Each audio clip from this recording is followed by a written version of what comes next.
Terima kasih Tuhan atas segala kebesaran-Mu, di mana pada saat sore hari ini kami sama-sama mendengarkan firman-Mu di dalam wadah Kristen Semen Mission Indonesia.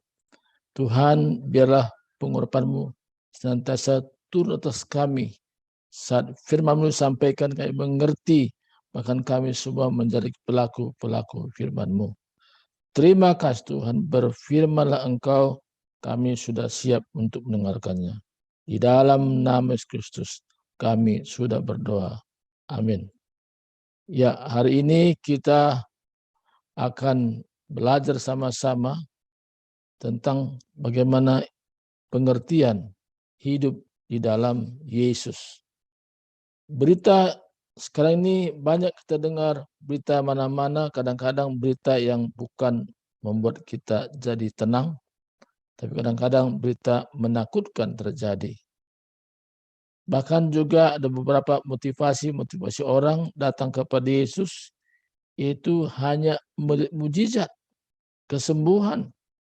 Tapi hari ini kita belajar sama-sama bukan sekedar kesembuhan, bukan mujizat, tapi ada hal yang sangat penting. Berita paling utama dalam 2 Korintus pasal 5 ayat 15 katakan, dan Kristus telah mati untuk semua orang, supaya mereka yang hidup tidak lagi hidup untuk diri sendiri, tetapi untuk Dia yang telah mati dan telah dibangkitkan untuk mereka. Jadi berita yang paling utama dari segala berita itu tentang kematian Yesus. Karena tanpa kematian Yesus tidak ada pengharapan untuk hidup yang akan datang. Karena semua manusia telah berdosa dan telah kehilangan kemuliaan Allah. Hubungan manusia dengan Allah terputus. Dan antara manusia Allah ada perseteruan. Tapi dengan matinya Yesus di kayu salib, Dia menyerahkan nyawanya, maka hubungan manusia dengan Allah kembali dipulihkan. Jadi manusia dipulihkan hubungannya dengan Allah hanya melalui Yesus Kristus. Yaitu dengan jalan Yesus menyerahkan nyawanya menjadi tebusan bagi banyak orang. Maka waktu disalib Yesus katakan sudah selesai. Artinya kabar pendamaian, di mana manusia sudah didamaikan dengan Allah. Hubungan manusia kembali nyambung lagi. Dan Allah tidak memandang manusia sebagai orang berdosa, tetapi menjadi orang yang sudah dibenarkan karena Yesus Kristus. Jadi pada saat sore hari ini, berita tentang kematian Yesus ini sangatlah penting. Dan berita ini harus sampai ke mana-mana. Karena ini menentukan manusia apakah masuk ke surga atau tidak. Setiap orang yang percaya kepada Yesus Kristus, apa yang dikerjakannya ke salib, itu membuat kepastian manusia memiliki hidup kekal. Jadi berita tentang kematian berita yang paling utama. Nah, jadi tidak ada satu manusia pun bisa diselamatkan oleh karena perbuatan baiknya. Hanya semata-mata oleh karena percaya atas anugerah Allah, yaitu melalui Yesus Kristus. Sebab kasih karunia kamu diselamatkan melalui iman, dan itu bukan hasil usahamu. Itu bukan hasil pekerjaanmu. Jangan ada orang yang bukan diri. Saudara kasih Tuhan. Tadi berita ini harus sampai kemana-mana. Tapi siapakah yang memberitakannya? Yaitu orang yang sudah memiliki pendamaian itu. Orang yang sudah mengalami secara alam bawah sadarnya, secara rohnya, bahwa hidupnya sudah diperdamaikan dengan Yesus, dengan Bapa surga melalui Yesus Kristus. Jadi kita memiliki hubungan kembali oleh karena pencurahan darah Yesus Kristus salib. Dan segala utang dosa kita sudah diberlunas oleh Yesus melalui darahnya. Dan itu apa selanjutnya? supaya mereka yang hidup tidak lagi hidup untuk dirinya sendiri. Jadi Yesus mau bahwa setiap orang yang sudah tebus dengan darah yang mahal memiliki keputusan untuk tidak lagi hidup buat diri sendiri. Tidak lagi memikirkan diri sendiri. Tidak lagi mementingkan diri sendiri. Tapi mulai terbuka lebar pandangan ke depan. Apa rencana Tuhan ke depan. Yaitu supaya banyak manusia yang masih hidup dan belum berdosa. Melalui kesaksian kita. Bahwa kita tahu bahwa kita hidup, bukan kita lagi hidup. Tapi bagaimana Kristus sudah hidup dalam diri kita. Dan kita menjadi pemberita-pemberita Injil. Pemberita-pemberita kabar baik. Itu artinya hidup untuk Yesus. Ada dua bentuk pelayanan. Ada pelayanan langsung, ada pelayanan tidak langsung. Pelayanan langsung artinya kita sendiri memang langsung terjun ke lapangan. Pergi dari satu desa ke desa, dari satu kota ke kota, sebagai Yesus juga kerjakan seperti itu. Dan kita bersentuhan dengan manusia langsung. Kita berhadapan, kita menceritakan bagaimana kasih tanpa syarat. Kita menceritakan bahwa hanya melalui Kristus saja orang bisa selamatkan. Tidak ada jalan lain, tidak ada manusia kalau tanpa Yesus. Maka digenapilah katakan, akulah jalan dan kebenaran dan hidup. Tidak seorang pun sampai kepada Bapa atau surga kalau tidak melalui Yesus. Tapi ada juga pelayanan tidak langsung. Bagaimana maksudnya pelayanan langsung? Yaitu mendukung para hamba-hamba Tuhan yang pergi ke ladang misi. Ya, perlu dukungan secara moral, secara finansial, dan kita terlibat dalamnya. Dan kita kerjakan itu.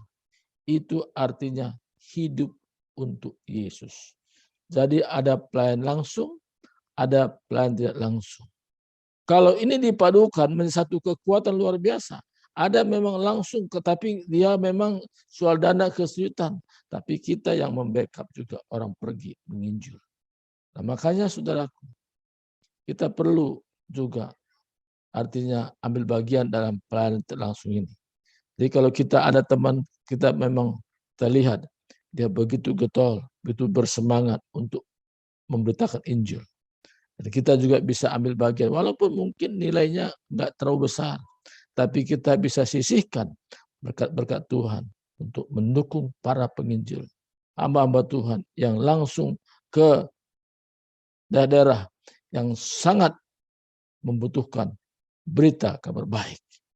Nah, saudaraku, kalau kondisi seperti ini bisa kita atur yang terbaik, kita bisa kerjakan sehingga ada satu kerjasama yang baik. Maka saya percaya bahwa berita kabar baik ini sampai ke segala penjuru. Mulai dari satu pribadi ke satu pribadi, satu kelompok ke satu kelompok, dan kelompok besar lagi. Maka terbentuklah namanya bagaimana gereja tanpa tembok. Church without wall. Dan terjadi, saudaraku. Kenapa? Karena Tuhan tidak tertarik kepada gedungnya, tapi tertarik kepada manusianya yang betul-betul rindu diselamatkan. Siapa yang memberitakan? Orang-orang yang sudah mengalami bagaimana Kristus telah mati untuk dirinya. Saya merindukan khususnya mulai dari para pelaut ini, supaya mereka punya kesadaran yang dalam betapa pentingnya memberitakan kabar baik. Jadi, kabar baik ini adalah sangat penting. Jadi banyak para pelaut yang belum sadar tentang ini. Siapa yang pergi? Kita yang sudah mengalami bagaimana Kristus telah mati untuk kita. Dan kita memberitakan kepada mereka. Karena kita punya sahabat, punya kenalan. Jadi saatnya kita mulai mendidik mereka. Ada namanya pengajaran-pengajaran atau disebut dengan teaching. Karena perlu diajarkan. Karena kalau ngajarkan mereka nggak tahu untuk apa mereka hidup. Kadang-kadang berpikir hanya untuk hidup makan untuk hidup, putar-putar seperti itu. Tapi orang yang sudah betul-betul memahami bagaimana Kristus telah mati untuk dia, maka dia mengambil sikap, mengambil keputusan. Kita yang sudah mengalaminya, kita wajib memulainya untuk mengerjakan hal-hal seperti itu. Aku hidup untuk Yesus.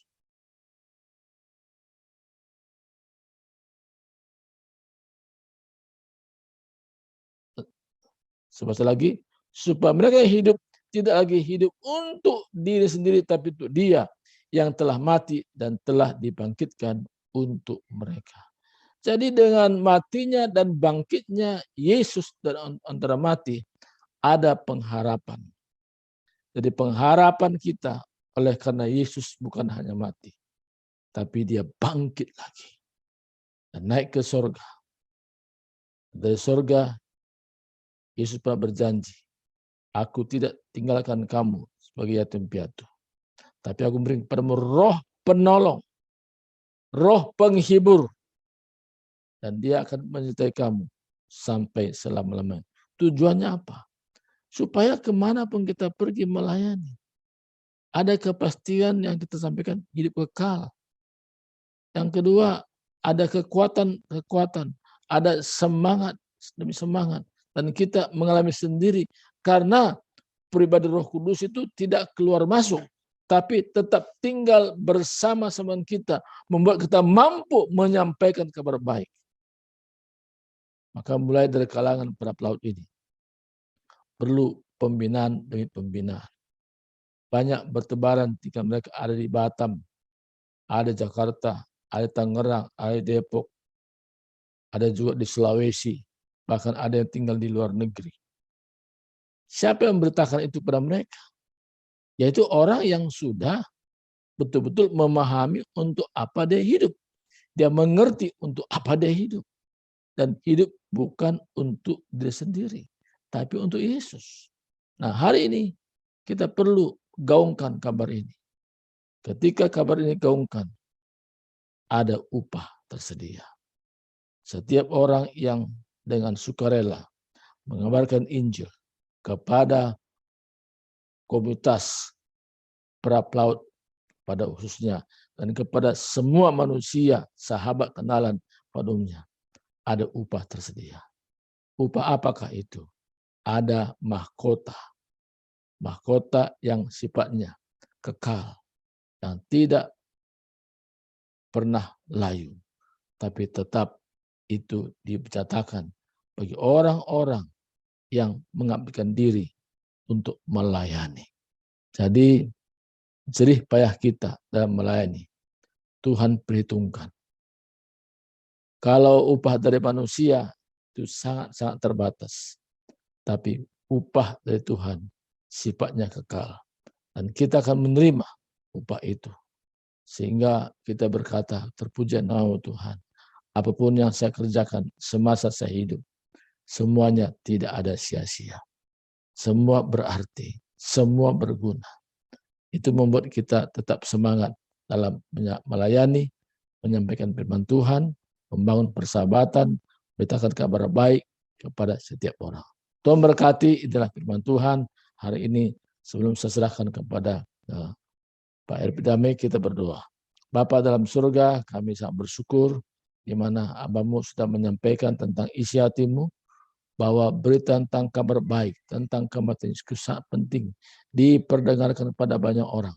Dan kami yang sudah memahami Tuhan, biarlah kami juga menjadi dampak yang baik, menceritakan kepada sahabat kami, kenalan kami, supaya mereka juga bisa menjelaskan juga kepada yang lain, seperti mata rantai yang tidak pernah putus dan terus kami lakukan, karena kami percaya Tuhan, apa yang kami kerjakan semua itu tidak sia-sia, dan Engkau perhitungkan sebagai upah bagi kami yang melayani dengan sungguh-sungguh. Karena kami tahu dalam dunia ini kami sementara, tetapi kehidupan kekal selama-lamanya Engkau sudah siapkan bagi kami. Terima kasih Tuhan. Di dalam nama Kristus kami sudah berdoa dan bersyukur. Haleluya, haleluya. Amin. Silakan kembali kepada yang bertugas. Ya, puji nama Tuhan.